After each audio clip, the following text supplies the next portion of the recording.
కడప వేదికగా జరిగిన Mahanadu super success ను వైసీపీ జీర్ణించుకోలేకపోతుందని టీడీపీ సీనియర్ నాయకులు సర్వేపల్లి శాసనసభ్యుడు సోమిరెడ్డి చంద్రమోహన్ రెడ్డి అన్నారు. సోమిరెడ్డి చంద్రమోహన్ రెడ్డి నెల్లూరులో మాట్లాడుతూ విద్యాశాఖ మంత్రిగా లోకేష్ బాబు చేపట్టిన సంస్కరణలను వారవలేని స్థితికి చేరింది అని, ప్రతిపక్షంలో రాజీలేని పోరాటం అధికారం చేపట్టాక రాష్ట్ర అభివృద్ధి కోసం మా యువ నాయకుడు పడుతున్న తపన చూసి జగన్ రెడ్డి నుంచి మాజీ మంత్రుల వరకు కడుపులో మంటతో రగిలిపోతున్నారని అన్నారు.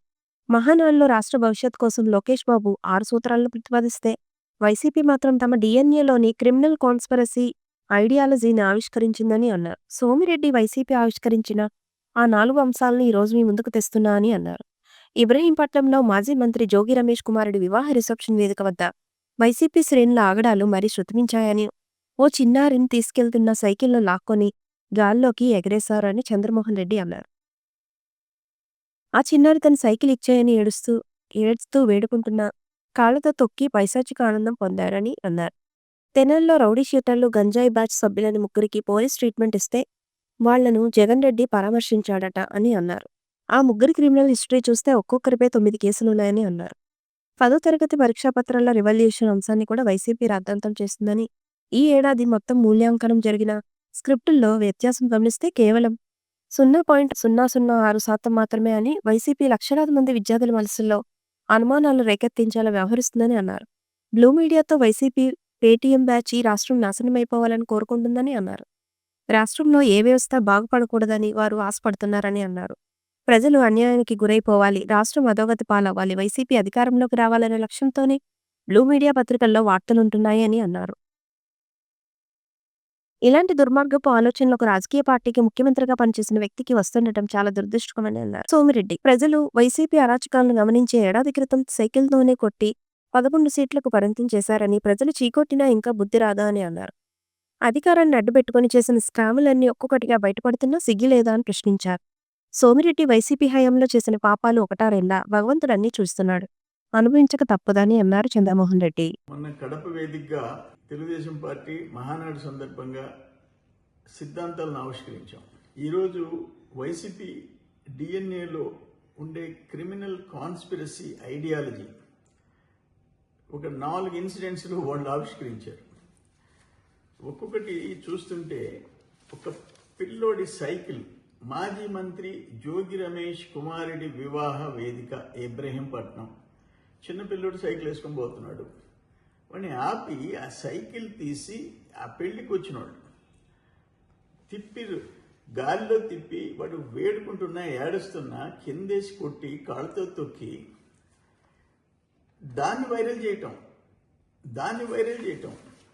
మన తెనాలిలో పోలీస్ ట్రీట్మెంట్కి రౌడీ షీటర్స్ గంజాయి బ్యాచ్ ఒక్కొక్కరి మీద 9 కేసులు ఉన్నాయి. వాళ్ళు పోలీస్ ట్రీట్మెంట్ ఇచ్చారు. వీళ్ళు గత చరిత్ర క్రిమినల్ బ్యాక్గ్రౌండ్ చూసి దానికి జగన్మోహన్ రెడ్డి పోయి వాళ్ళని పరామర్శించి వస్తా అంట. అది సెకండ్ ఇష్యూ.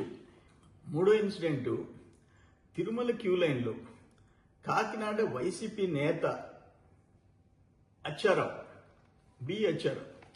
ఆయన స్లోగన్స్ చేయటం టీటీడీకి వ్యతిరేకంగా ఒక పుణ్యక్షేత్రంలో దాన్ని వైసీపీ పేటీఎం బ్యాచ్ వైరల్ చేయటం. ఇది ఇంకొకటి ఆఖరణ లోకేష్ బాబు గారు 10th రిజల్ట్స్ వచ్చినాయి. రీవాల్యుయేషన్ మీద రాద్ధాంతం చేయటం.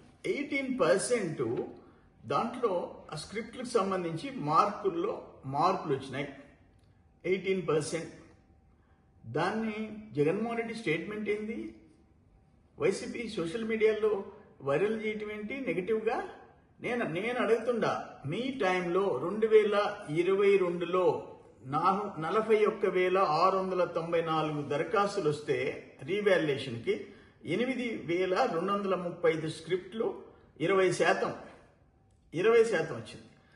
2023లో 61,887 దరఖాస్తులు వస్తే అందులో 10,987 స్క్రిప్ట్లు 18%. మీ టైంలో 24లో 55,930 17%. ఇప్పుడు 25లో 66,363 దరఖాస్తులు వచ్చినాయి. 11,175 స్క్రిప్ట్లు వచ్చినాయి. 18%. అంటే మీ టైంలో 20% రావచ్చు, ఇప్పుడు 18% వచ్చింది. దాన్ని టోటల్గా ఇప్పుడు ఆ టోటల్ 10th క్లాస్ ఇవన్నీ చూస్తే ఈ ఏడాది మొత్తం మూల్యాంకన జరిగిన స్క్రిప్టులలో వ్యత్యాసం గుర్తించింది 0.0006%. 0.0006%. దీన్ని లక్షల మంది విద్యార్థులు మనసుల్లో అనుమానాలు రేకిచ్చే విధంగా నీ మీడియా, నీ బ్లూ మీడియా, నీ సోషల్ పేటీఎం బ్యాచ్ అసలు ఏమనుకుంటున్నారు అని అంట. ఈ రాష్ట్రం నాశనం అయిపోవాలా, రాష్ట్రంలో ఏ డిపార్ట్మెంట్ ఏ వ్యవస్థ బాగుండకూడదు. మీ మీ మీ బ్లూ మీడియా పత్రిక చదివితే, రోజు కానీ చదివితే రాష్ట్రం ఎంత నాశనం అయిపోవాలా, ప్రజలు ఎంత దెబ్బతినిపోవాలా, అన్యాయం జరగాల వాళ్ళకి, మేము మళ్ళీ తిరిగి అధికారంలోకి రావాలా, రాష్ట్రం బాగుండాలా, మేము కూడా రావాలని కాదు, రాష్ట్రం నాశనం అయిపోవాలా. ఇటువంటి దుర్మార్గపు ఆలోచనలు ఒక రాజకీయ పార్టీకి, ఒక ముఖ్యమంత్రిగా పనిచేసినోడికి వస్తున్నాయంటే ఇంతకంటే దురదృష్టం ఇంకోటి ఏముంది? అందుకనే ప్రజలు గమనిస్తున్నారు. మిమ్మల్ని ఆఖరణ ఆ సైకిల్తోనే కొట్టారు మిమ్మల్ని. ఇప్పుడు సైకిల్ కింద పడేసి కొట్టారు, ఆ సైకిల్తో పడేసి కొట్టారు. 11 సీట్లకు పరిమితం చేశారు. నీ కడప జిల్లాలో 7 సీట్లు మేము గెలిచాం, 3 సీట్లు. అటువంటిది ఇంత సైకోలుగా మారిపోతే ఎట్టా? ఇంకా బుద్ధి రాదా మీకు?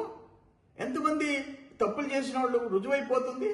ఒక మద్యం దగ్గర నుంచి, లిక్కర్ స్కాముల దగ్గర నుంచి మిగతా స్కాములు అన్నీ బయటపడుతున్నాయి, మైనింగ్ స్కాములు బయటపడుతున్నాయి. వీటి సిగ్గుతో తలదించుకోవాల్సిన వాళ్ళు మీరు ఈ విధంగా ప్రవర్తించడం, రాష్ట్రం దెబ్బతినిపోవాలా, రాష్ట్రం బతికుండకూడదు. మీ సోషల్ మీడియా, మీ బ్లూ మీడియా దురదృష్టం ఇది. ప్రజలు గమనిస్తున్నారు, గుణపాఠం చెప్తారు మీకు. ఇంకా భగవంతుడు ఉన్నాడు పైన, భగవంతుడు ఉన్నాడు. మీరు చేసిన పాపాలు 1, 2 అనుభవించక తప్పదు.